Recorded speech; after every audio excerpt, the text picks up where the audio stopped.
Shalom jemaat Tuhan yang terkasih. Bersyukur kalau kita masih boleh ada sampai saat ini, masih boleh memiliki hari ini. Saya percaya itu bukan karena kuat dan gagahnya kita, tapi semua hanya karena kasih setia Tuhan, kemurahan Tuhan, dan penyertaan Tuhan yang sempurna dan nyata dalam setiap kehidupan kita. Dan saya percaya semua yang sedang menonton video ini dalam kondisi yang sehat, tidak kekurangan satu apapun, karena Allah yang kita sembah adalah Allah yang besar, Allah yang luar biasa, Allah yang tidak pernah meninggalkan setiap kita dan selalu menyertai kita. Amin. Mari sebelum kita mendengarkan kebenaran firman, kita berdoa. Tuhan Yesus, kami bersyukur kami boleh ada sampai saat ini Tuhan. Kami percaya itu bukan karena kami, tapi semua karena kasih Tuhan. Kami yang tidak mampu apa-apa, Engkau mampukan untuk melewati hari ini Tuhan. Dan kami bersyukur di tengah-tengah kekacauan, di tengah-tengah chaos yang sedang melanda dunia ini Tuhan, Engkau semakin nyata, kuasa-Mu semakin nyata. Dan kami mau serahkan hidup kami mau serahkan seluruhnya hanya ke dalam tangan Engkau. Biar Engkau yang ambil alih Tuhan. Kami mau berserah hanya padamu Tuhan. Karena kami tahu Allah yang kami sembah adalah Allah yang luar biasa, Allah yang dahsyat, Allah yang setia, Allah yang tidak pernah meninggalkan kami Tuhan.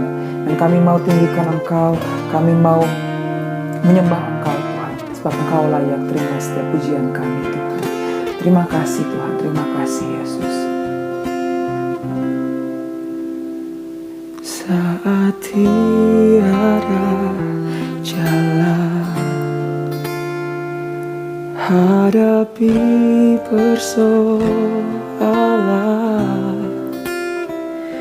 Yesus ada di sana dan memberiku jawaban.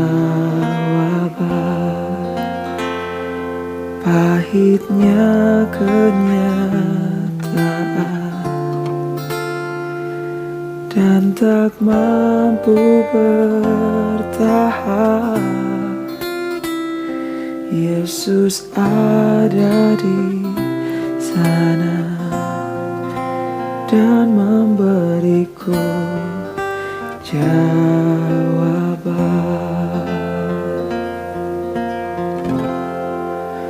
Hanya nama Yesus,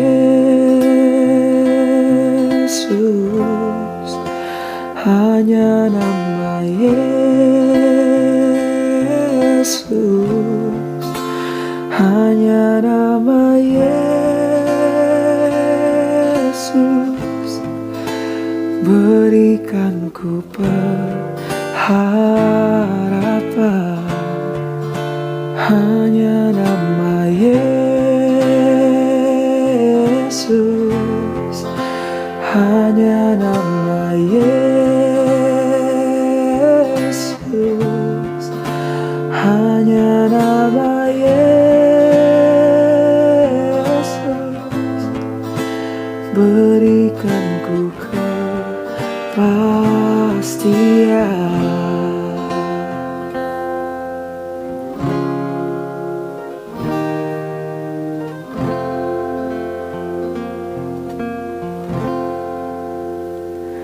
Pahitnya kenyataan dan tak mampu bertahan, Yesus ada di sana dan memberiku jawaban. Hanya nama Yesus, hanya nama Yesus, hanya nama Yesus, berikan ku pengharapan. Hanya nama Yesus, hanya nama Yesus,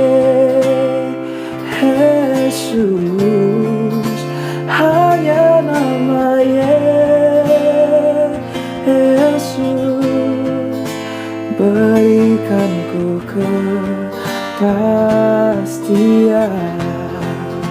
Hanya nama Yesus,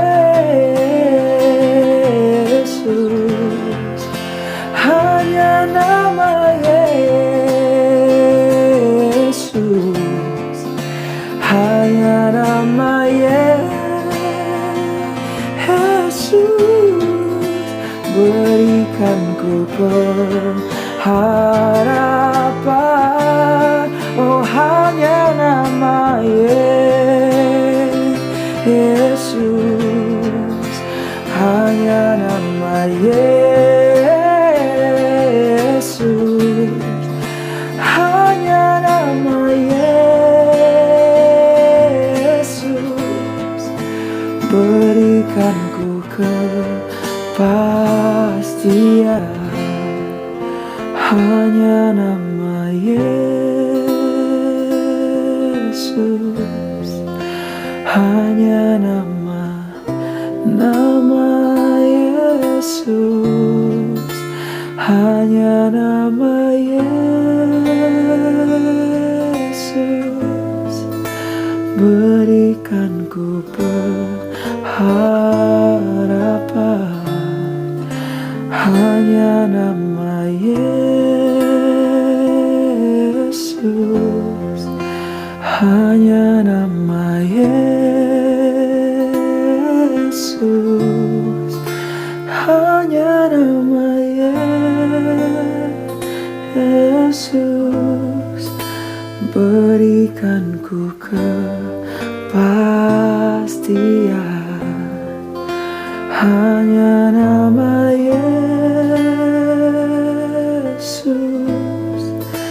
berikanku pengharapan. Hanya nama Yesus,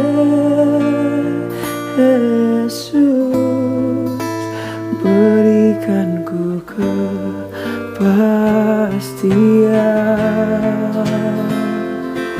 Hanya namamu, hanya nama Yesus, sumber kekuatan kami, sumber penghiburan kami, sumber kelegaan kami. Hanya namamu Tuhan. Kami bersyukur buat kasih-Mu Tuhan, buat kasih-Mu Tuhan. Kau rela mati buat kami di atas kayu salib. Kau tebus dosa kami, Kau angkat sakit kami. Kami bersyukur Tuhan, buat kaya penebusan-Mu di dalam setiap kehidupan kami Tuhan. Oh, we worship You Lord. Kami sembah Kau Tuhan, kami tinggikan nama-Mu Yesus. Terima kasih Tuhan. Kami bersyukur padamu Tuhan, buat kemurahan-Mu. Aku ada saat ini, semuanya karena kasih-Mu. Aku hidup hari ini, semua berkat kemurahan-Mu. Terima kasih Yesus, Engkau sangat baik, teramat baik bagiku. Aku ada saat ini, semuanya karena kasih-Mu. Aku hidup hari ini, semua berkat kemurahan-Mu. Terima kasih Yesus, Engkau sangat baik, teramat baik bagiku. Aku ada saat ini, semuanya karena kasih-Mu. Aku hidup hari ini, semua berkat kemurahan-Mu. Terima kasih Yesus, Engkau sangat baik, teramat baik bagiku.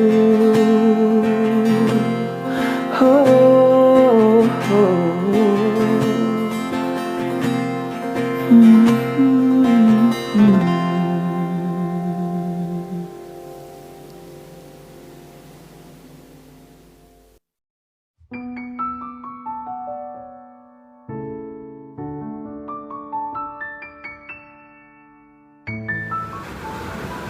Haleluya, puji Tuhan. Mari bersama-sama kita katakan sekali lagi, haleluya, puji Tuhan, Kristus sudah bangkit.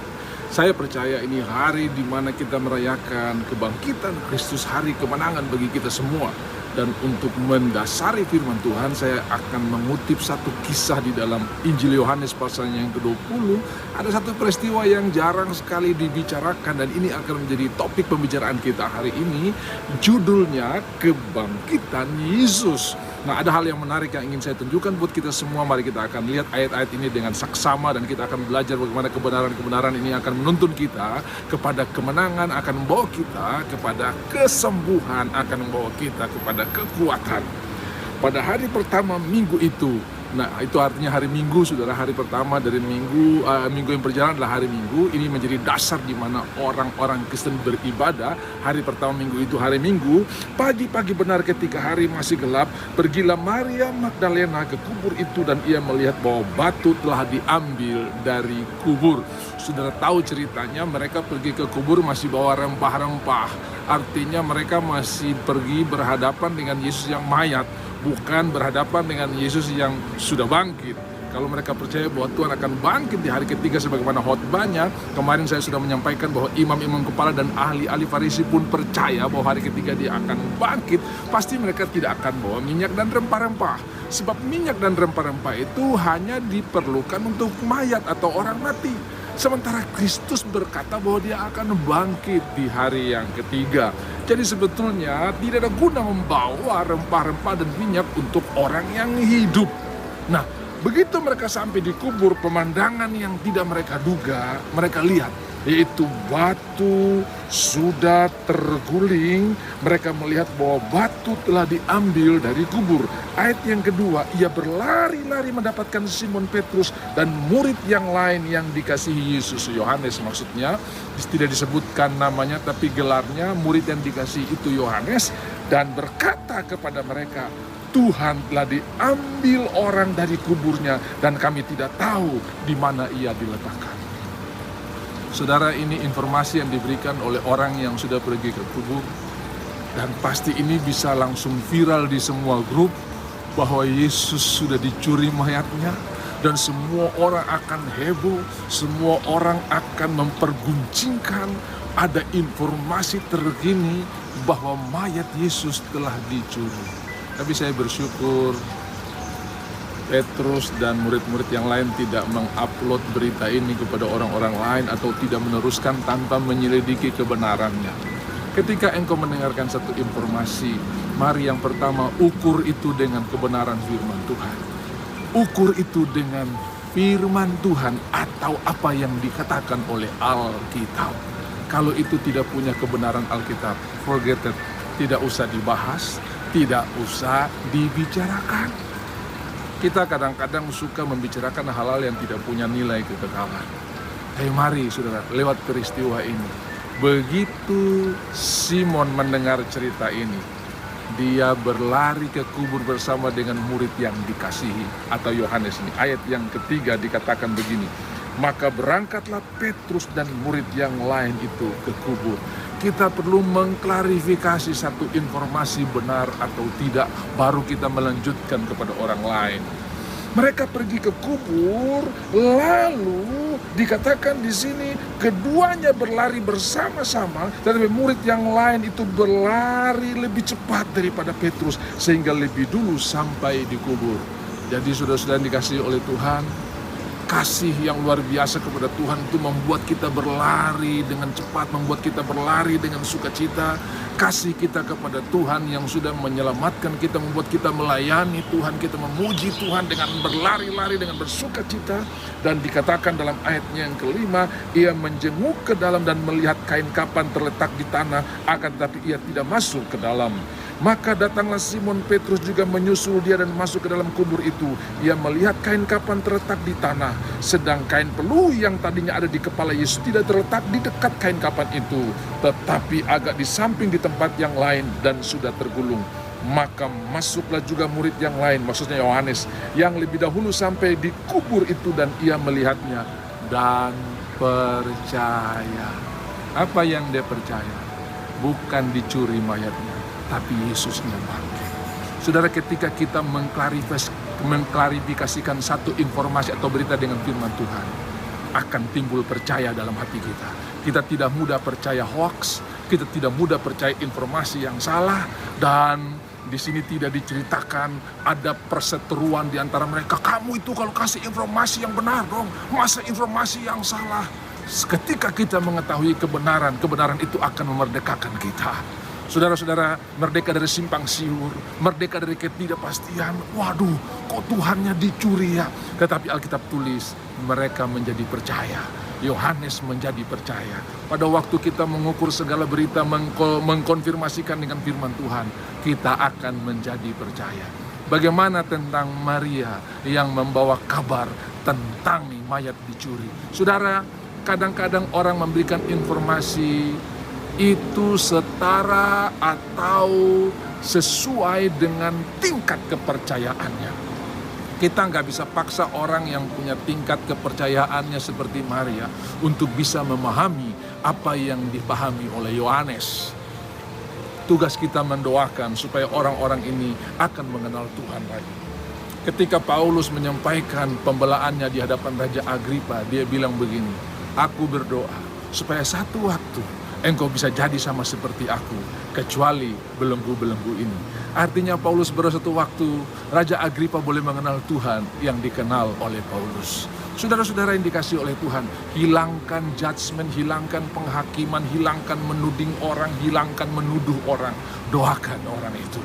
Ketika engkau mulai percaya, engkau akan menularkan kebenaran ini kepada banyak orang, sehingga berita tentang mayat Yesus yang dicuri akan tenggelam, dan yang muncul adalah Yesus sudah bangkit.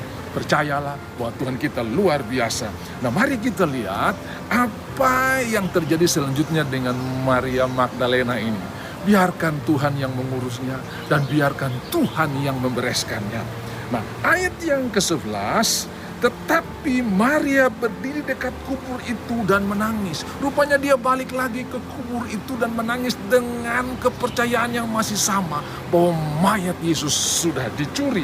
Sambil menangis ia menyenguk ke dalam kubur itu dan tampaklah olehnya dua orang malaikat berpakaian putih, yang seorang duduk di sebelah kepala dan yang lain sebelah kaki di tempat mayat Yesus berbaring. Kata malaikat itu kepadanya, "Ibu, mengapa engkau menangis?" Jawab Maria kepadanya, "Tuhanku telah diambil orang dan aku tidak tahu di mana ia diletakkan." Masih sama.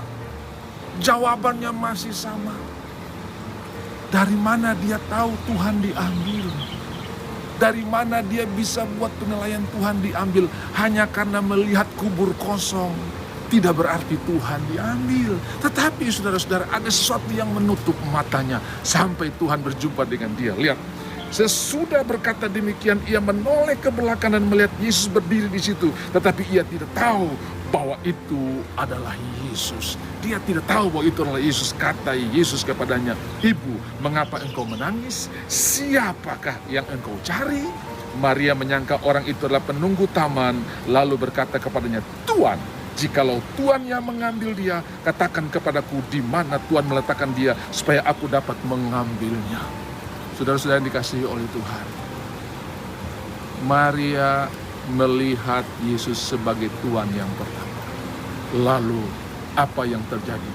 Tuhan memanggil Maria dengan namanya. Kata Yesus kepadanya, Maria. Waktu Yesus berkata Maria, dia mulai sadar bahwa ini bukan tuan, ini bukan penjaga taman, tapi ini adalah guru. Rabun, naik tingkat dari tuan, guru. Dan Tuhan tidak akan berhenti ketika kita hanya mengenal dia sebagai guru. Dia akan terus nyatakan kuasanya. Sampai-sampai di ayatnya yang ke-18, Maria Magdalena pergi dan berkata kepada murid-murid, aku telah melihat Tuhan. Dari Tuhan, guru, dan Tuhan. Saya berdoa di dalam peristiwa-peristiwa yang kita hadapi hari-hari ini, iman kita makin hari makin naik level. Dari Tuhan, guru, sampai Tuhan. Saya percaya Tuhan sementara mengerjakan perkara-perkara yang luar biasa ini. Sudah tahu apa akibatnya? Cerita tentang mayat Yesus dicuri terhenti di sini. Maria pergi memberitahukan kepada orang-orang yang lain bahwa aku telah berjumpa dengan Tuhan. Yang menarik sebelum saya akhiri adalah apa yang membuat mata Maria terbuka, apa yang membuat Maria bisa naik ke level yang lebih tinggi. Perkataan Tuhan kepadanya, Maria.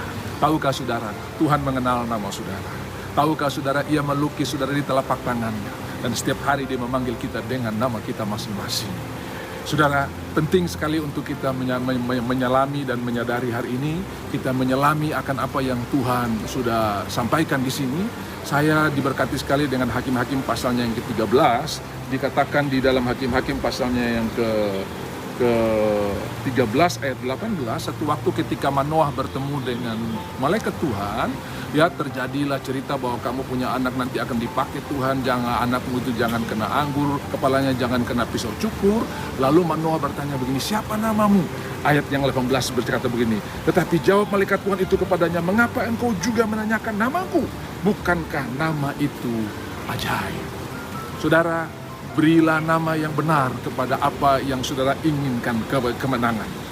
Kalau ada anak saudara yang kelihatannya tidak mampu dalam pelajaran, jangan bilang bodoh kamu. Nama itu ajaib. Katakan, nak, kamu diberkati. Jangan beri nama kepada orang yang menurut saudara suka memberikan informasi sembarangan. Ini Carlota, ini mulut terlaku sekali. Stop dengan kata-kata itu. Nama itu ajaib. Lepaskan berkat. Ucapkan berkat. Nak, kamu diberkati. Nak, Tuhan punya rencana yang luar biasa. Kasih kabar kepada teman-teman yang lain. Ada rencana Tuhan yang besar. Dan rancangan Tuhan bukan kecelakaan. Bukankah nama itu ajaib? Mari kita saling memberi nama di hari-hari ini. Lewat kebangkitan Tuhan. Tuhan memberikan contoh yang luar biasa. Beri nama buat harimu. Beri nama buat perusahaanmu. Beri nama buat keluargamu. Beri nama buat anak-anakmu. Beri nama buat semua orang dengan nama-nama yang sesuai dengan kebenaran firman Tuhan. Rancangan Tuhan bukan kecelakaan. Tuhan telah melukis engkau di telapak tangannya. Hari-hari yang luar biasa Tuhan sudah siapkan buat engkau. Itu nama yang ajaib. Berikan nama yang ajaib. Kasih nama yang ajaib. Dan saya percaya lewat kuasa kebangkitan ini, kita sanggup untuk melakukan sama seperti yang dikerjakan oleh Tuhan. Begitu Tuhan berkata Maria, terbukalah dia. Dan dia mengenal itu guru. Kemudian dia beritahukan, aku sudah jumpa Tuhan. Tuhan Yesus memberkati. Kita tetap rayakan kemenangan ini. Dan kita saling menguatkan satu dengan yang lain. Dan saya akan berdoa di akhir khotbah ini. Mari kita berdoa. Tuhan Yesus, terima kasih. Karena ada nama yang paling ajaib, itu nama Yesus. Oleh nama Yesus setiap penyakit disembuhkan. Oleh nama Yesus setiap ikatan dibebaskan. Oleh nama Yesus setiap lutut bertelut, setiap tidak mengaku. Dan oleh nama Yesus segala persoalan kami selesai. Kami berdoa karena Engkau bangkit, maka kami punya pengharapan. Karena Engkau bangkit, kami punya hari esok yang penuh harapan. Karena Engkau bangkit, kami tertawa akan hari esok. Di dalam nama Tuhan Yesus, berkati semua umat-Mu, berkati semua semua orang kudus-Mu, berkati semua orang percaya, sehingga kami berjalan dari kemuliaan kepada kemuliaan. Seperti Maria, dari Tuhan ke guru, guru ke Tuhan, kami juga berjalan dari kemuliaan kepada kemuliaan. Dan kami tahu, kami tidak berjalan sendiri, kami bersama-sama dengan Tuhan. Dalam nama Tuhan Yesus kami mengucap syukur. Semua yang diberkati sama-sama katakan, amin. Tuhan Yesus memberkati. Haleluya.